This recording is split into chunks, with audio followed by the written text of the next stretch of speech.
I think the thing with Jordan Peterson is that he's actively opposed to radical left ideology, and they act as if they have the final solution, the final ideology that mankind will create.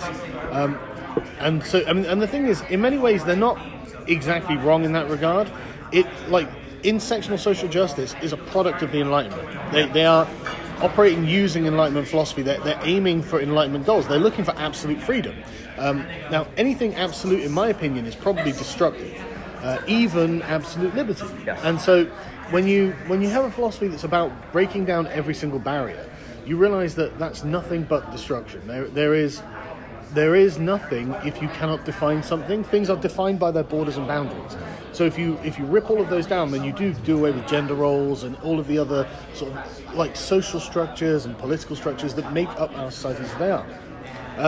And so when Jordan Peterson comes along and says, well, look, there is actually justification for these hierarchies. And this is one of the things that the West actually got really right. The English-speaking world has very accountable institutions, and so we are some of the least corrupt countries in all of human history. Yeah. Most places in the world right now and through all of time have not been as honest as the countries that we have now. The level of corruption that we have is very low by comparison to anything else, and that's a very defensible position. And if you've got a complete worldview that you're acting as the sort of final revelation, then obviously anyone challenging that and trying to justify what you have declared to be the devil is on the side of the devil, which is the patriarchy or the white supremacy or whatever it is you want to call it. So Jordan Peterson isn't like someone who doesn't know anything about this and just says, well, I disagree with that. They're not going to be treated with the kind of venom that Peterson gets, because Peterson does understand it, and he's challenging their precepts directly. And so he's treated like an attacker, like he's an enemy army that's at the gates or something, because he kind of is. And he threatens to undo, because if he can find a few threads to pull, then the whole thing starts unraveling, and then the emotional investment that they've put into it starts to go away. And the thing is, on a personal level, on a human level, if you have built this kind of ideology for yourself, you brick by brick by brick, axiom by axiom, and then you act on this. So now you're punching Nazis, you're hurting people. And then someone comes along and says, well, actually, was that a Nazi? And starts unraveling, and then suddenly it all starts dissolving. You go like, nothing I did was justified. Right. All I've done is been cruel to people. For people who, like, there isn't a single fascist here, and yet that's all they've been saying about this conference. If they are presented by like the reality of what they've done, you'd see that it's totally normal. It's totally middle of the road here. And if you're presented with that, suddenly you owe a lot of people a lot of apologies, and it's very difficult to find the humility to walk that back. Yeah. And so that's why I think they're so angry with Jordan Peterson. Yeah, and Jordan's really right about and talk to people. Yeah. Well, the thing with comedy is it's very good for taking away power. Yeah. Right? There's a reason that the king always had a jester in the court, because the jester could say the things that no one else could say, because everyone else is under that hierarchy, but the jester sits outside of it and comments on it with his jokes. And the king, if he's not a tyrant, he laughs at them. Right. He says, yeah, that's funny, we are like that, aren't we? And it's a way of checking the king's own ego. And when the king starts killing the jester, then you've got a tyrant on your hands. Yeah. And so the fact that the radical left go after comedy shows that they are the tyrannical kings now. Yeah. They can't laugh at themselves, they can't be trusted. And they hijack the art form and make it into something that's not funny. Really. They take over, and then they just go on stage. I've seen a lot of comedy. I used to live in a comedy club or whatever. And you can tell pretty quickly when someone's coming to comedy because they just have a lot of opinions. Yes. And they take over the art form, and it just ruin it with things that are not even really interesting. I think you might have a moral obligation to laugh at Amy Schumer. I think that if you don't, you're a misogynist. Right. You just hate women. It's not that she's totally unfunny. Yeah.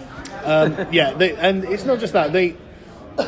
They are very concerned about the effects of culture on behaviour, because obviously all behaviour is informed by the culture in which you live. And if they want to, they have an ethical agenda for society, so they want to reshape the society that we're in to make it more conformable to their beliefs. And if you have any sort of space that people create and it's outside of their purview, then they want to infiltrate, and you'll see them very, very carefully. Like, for an example of this, I went to a Young Humanist meeting in London, and it was actually really normal. It wasn't a social justice space. But I met the people who were social justice advocates there, and they were the ones running the organisation. The person at the top wasn't one of them, but the one I met was the one opening the door, taking the codes. And I only knew that because later on in the night, I ended up talking to them, and they were like, "Oh no, I recognise you. You're that evil misogynist who doesn't like feminism." And I'm like, and I was talking to them, they're like, "So why do you want feminism?" "Oh, we want to tear up the roots of gender and all that." I'm like, "Why?" Why? And they're like, "We'll just have a compulsion for it." But like, the point is, on a rainy Thursday night, they were prepared to spend their time taking coats in a club in London for free. They didn't get paid for this, They were prepared to do it, and that's how they work their way up the institutions.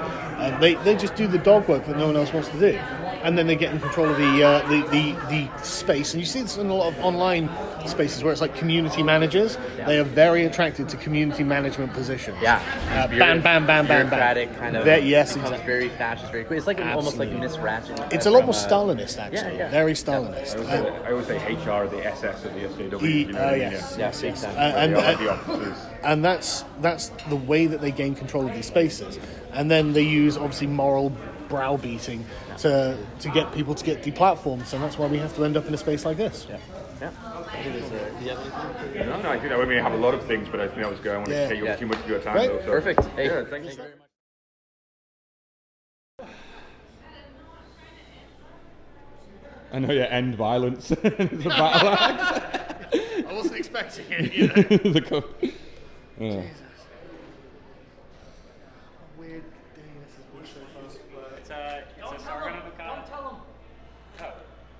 So you go Half of them don't know. Okay, it's not a weapon, but it is a weapon. It's a prop. Yeah, it's prop. It's made mostly of cast resin and epoxy pipe. Right. So you couldn't use it. No, not unless you had a lot of force. You know what's amazing is that I have no idea how foreign it would be to feel like everybody knows you. You don't know that at all. Yeah, it's like weird. So like even this fucking weirdo coming up to you with a goddamn axe, it's like. It's awesome. I agree.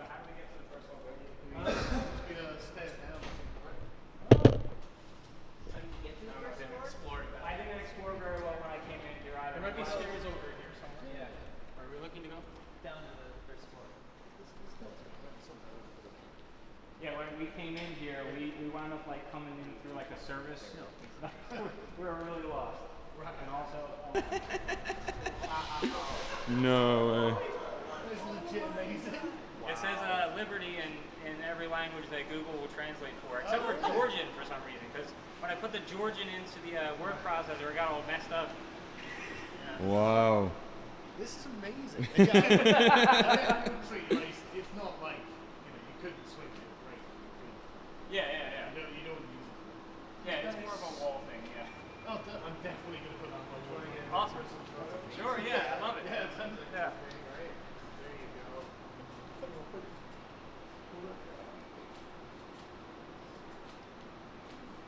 This is so cool. That's crazy. Yeah. Well, yeah, I had this idea when that I don't remember where you were, but you were on the campaign trail. Yeah. There was, I think some young blonde guy or something like that. He used the phrase "the people's battle axe," and I was like, oh God, that's such a good idea. And then I sat on it. I wasn't going to do anything with it, but then I saw a Blair White video that there'd be this event in Pittman. And I was like, that's crazy. Like I live just over the bridge. I work in North Philadelphia, so it's like well, this just has to happen. Yeah. Dude, thank you so much. Thank you so much for having me down here. This is great. My pleasure. Yeah. Honestly, this is just. We're gonna walk back. Yeah, do you think they're gonna let us have it in the casino? I don't think they'll let me. You know what I mean? Yeah, we can bring it up on stage. They won't let me bring it in. I don't think. No. Well, no. I do. I mean, yeah, we can try. I'm happy to. It's not sharp or anything. It's a prop. It's a prop, yeah. I think it's a prop. Yeah. Okay, well let's go.